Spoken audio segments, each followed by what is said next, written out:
wahdahu la nabiyya wa la rasula ba'da. Amma ba'd. Pertama yang kami muliakan, yang kami hormati Bapak Kepala Sekolah SDN 025 Seberang Pekanheran dan seluruh Dewan Guru, Majelis Guru yang kami muliakan.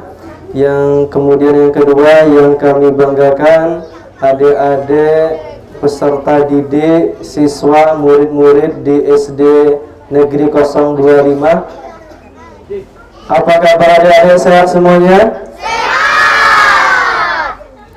Sehat semuanya? Sehat! Baik, alhamdulillah.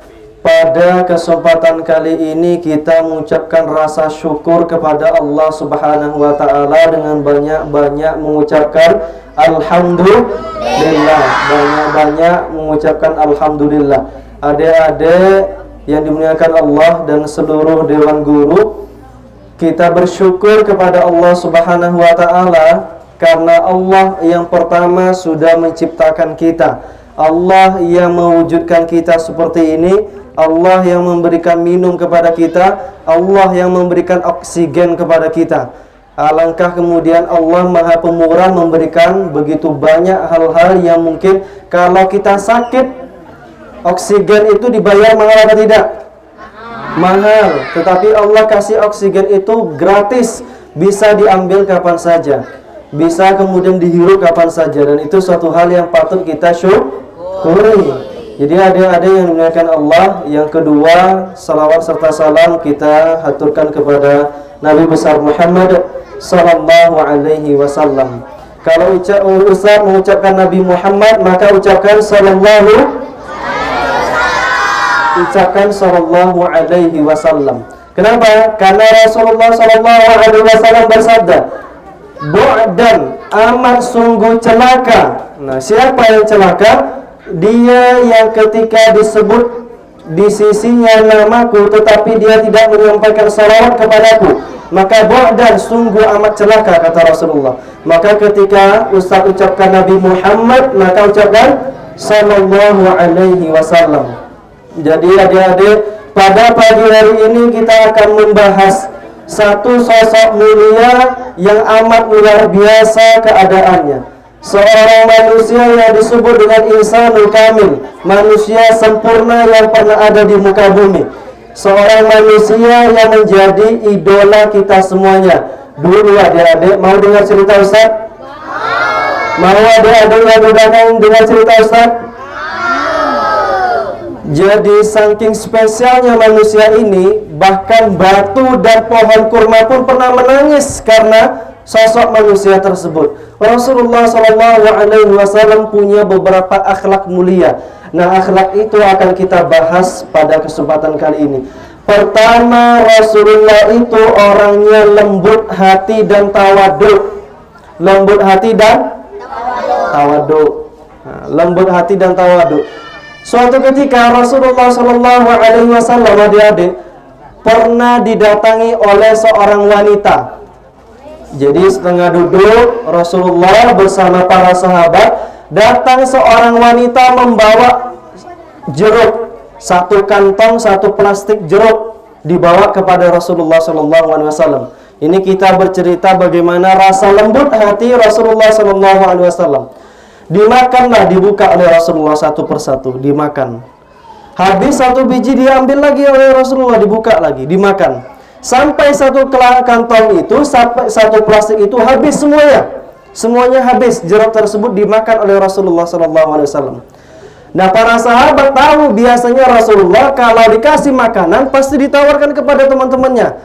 Seperti adik-adik, ya kan? Kalau temennya makan pengen kadang-kadang kan? Pengen nggak? Pengen. Enak nggak gitu ya? Enak nggak? Padahal dia pengen, nanya enak nggak gitu.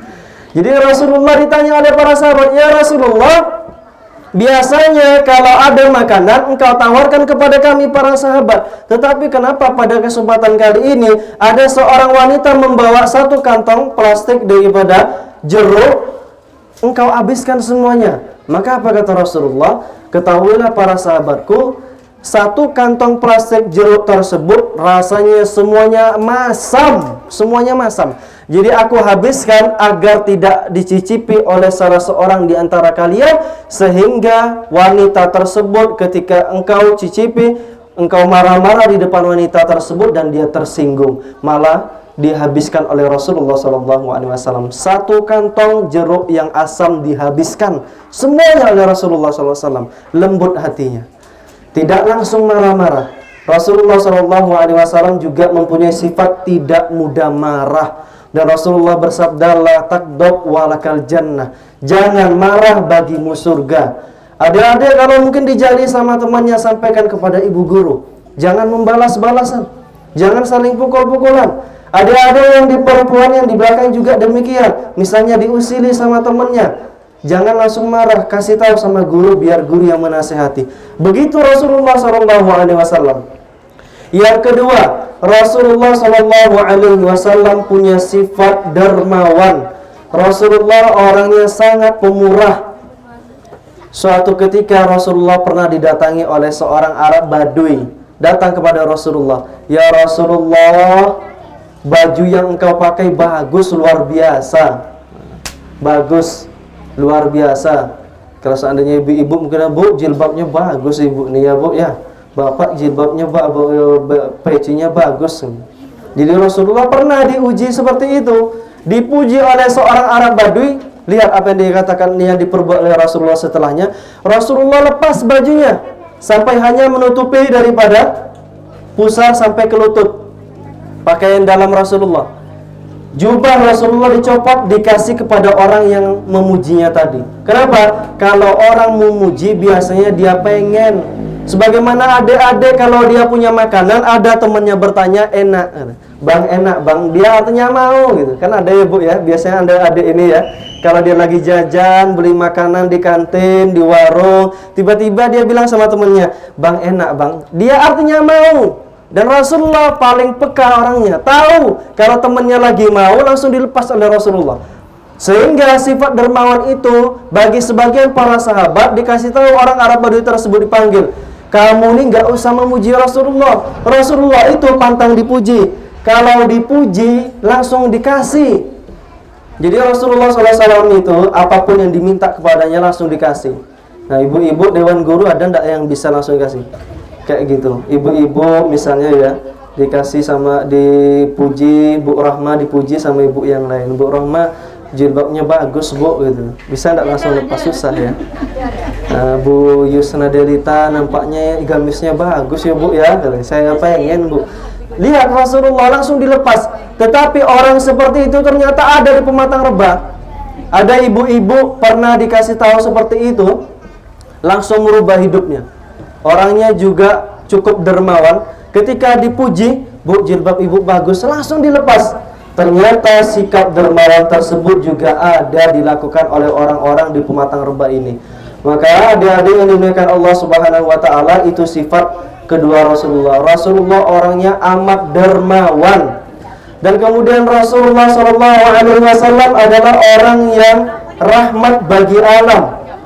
Rasulullah SAW sangat dirindukan oleh surga.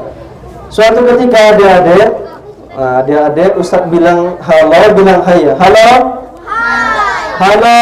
Hai. Yang di belakang halo? Halo. Ustaz bilang hai, bilang halo. Hai. Halo. Halo.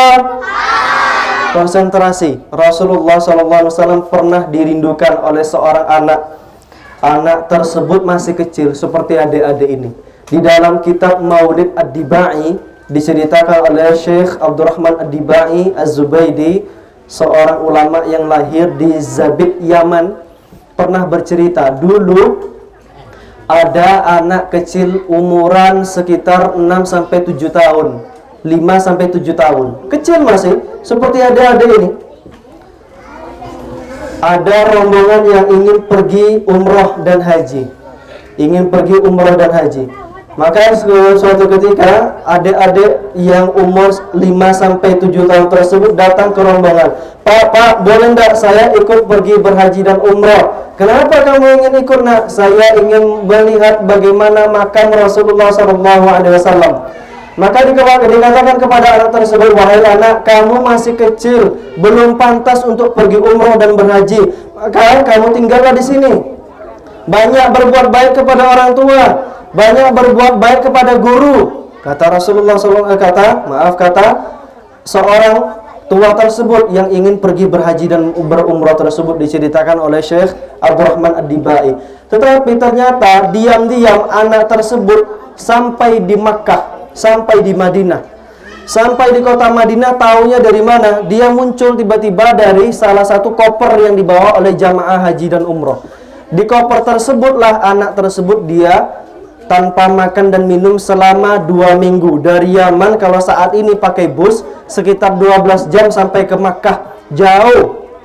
Dari sini sampai ke Medan kira-kira. Kalau pakai bus. Kalau jalan kaki pakai unta 2 pekan selama 14 hari. Jadi adik-adik tersebut yang di dalam koper tidak makan, tidak minum. Dia berada di dalam koper hanya mendapatkan nafas yang seadanya. Tiba-tiba rombongan haji semuanya kaget.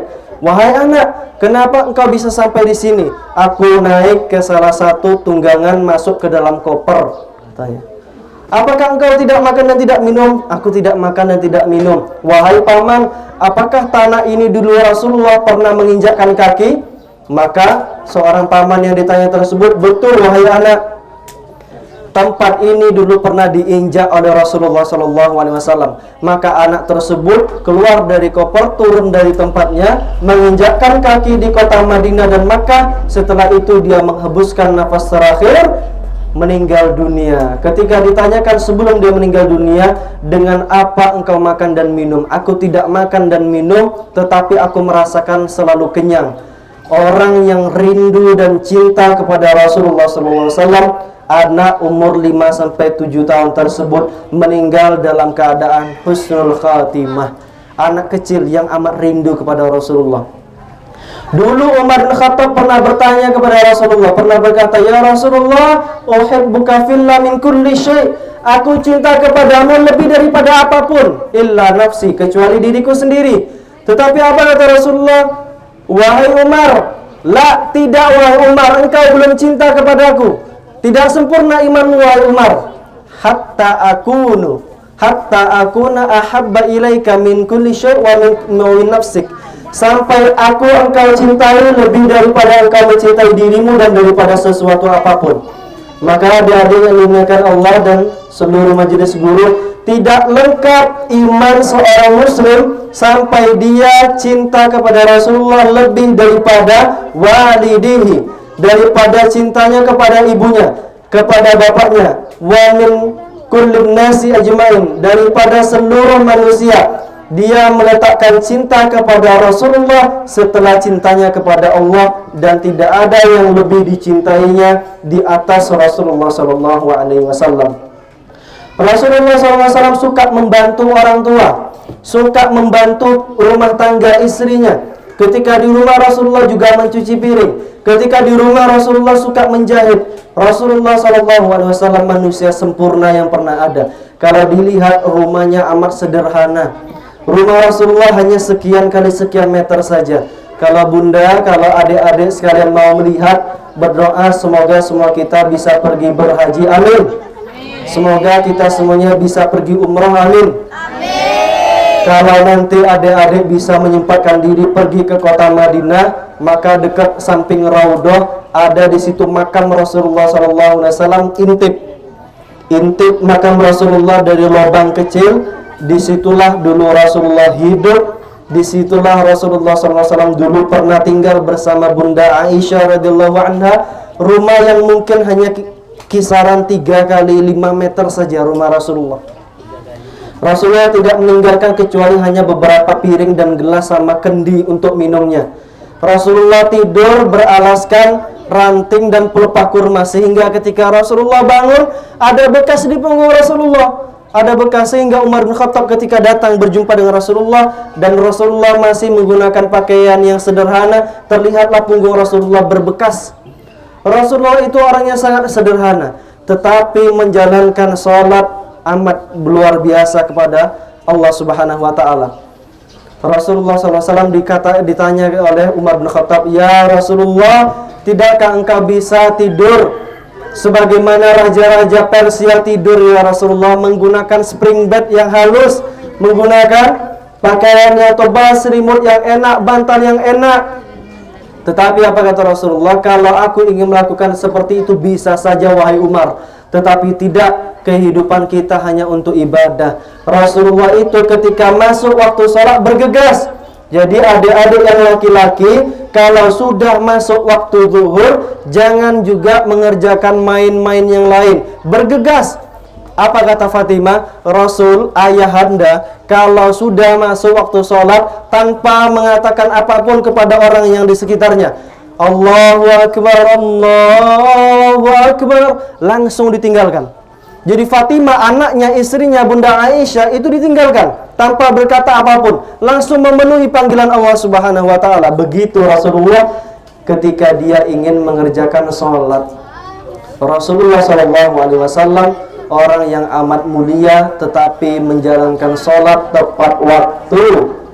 Bisa adik-adik sholat tepat waktu? Adik-adik yang di rumah perempuan bisa sholat tepat waktu? Nah, adik-adik yang laki-laki sholatlah tepat waktu di masjid. Ada di sebelah rumahnya, ada surau, musola, masjid, sholat tepat waktu.